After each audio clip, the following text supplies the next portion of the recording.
Do you ever feel like every book you read is exactly the same? Like somehow you've wandered into a glitch in the Matrix where every female lead is a morally gray assassin and every male lead is at least 7 feet tall and has a dagger fetish? Book Talk has changed some things about the publishing industry and about the reading industry. The trajectory of the art of the written word, I fear, has changed. And I'm not sure all of it's for the better. At first, maybe it seemed harmless. You know, a bunch of passionate readers yelling about the books that they loved and the things that they loved about the books that they loved. That's great. I love that for them. But I wasn't the only one who noticed. Publishing houses started noticing. But instead of seeing readers who loved these books for their uniqueness, they saw a way to make money. And like a dragon hoarding gold, and dragons are a requirement to get published, by the way, publishing houses started stockpiling, repackaging, and hurling the same 5 tropes at us as if we were starving feral raccoons. And that, my friends, is the beginning of the Book Talk formula. It goes a little something like this. Strong-willed female lead, check. Traumatized male love interest who broods and probably has loads of scars, check. Enemies to lovers with a side of, I hate you, but let's make out. The iconic dagger to the throat scene. If there is no dagger to the throat scene, did the book even happen? Publishing houses say no. And let's not forget the smut, because if your book doesn't have a chapter 55, then it doesn't even count as literature. What this has done, what Book Talk and publishing houses have done, is essentially turn books into fast food. Quick, familiar, and designed to be devoured in one sitting. Listen, I love fast food as much as the next guy, but also I'm willing to acknowledge that if all I eat for the rest of my life are Big Macs, the next thing I'm going to be writing is my body's resignation letter. So does this mean that all of these books are bad?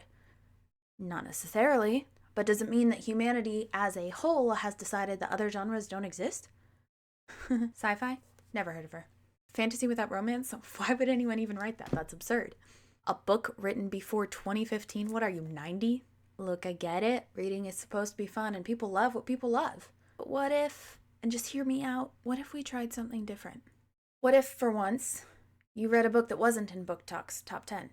A book that wasn't specifically designed to go viral? A book that, dare I say, takes some risks? I'm issuing a challenge.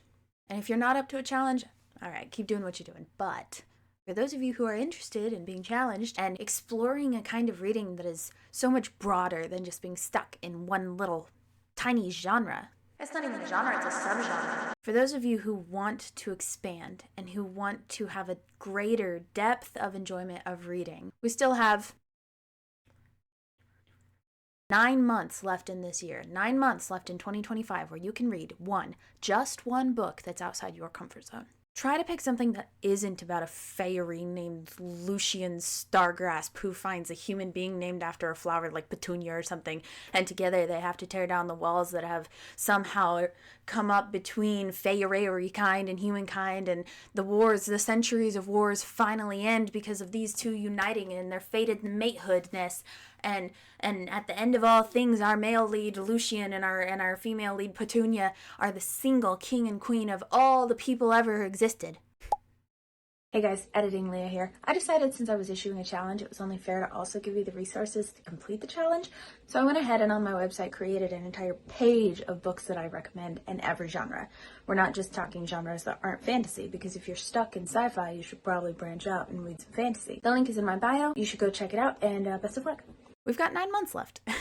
That's 9 months to break free from this cycle that social media has stuck us all in. 9 months to discover something fresh. But also, I can't make you do anything, so this is entirely up to you. But know that if you do take this challenge, you might just find that breath of fresh air you've been looking for. Good luck with the rest of 2025 and happy reading.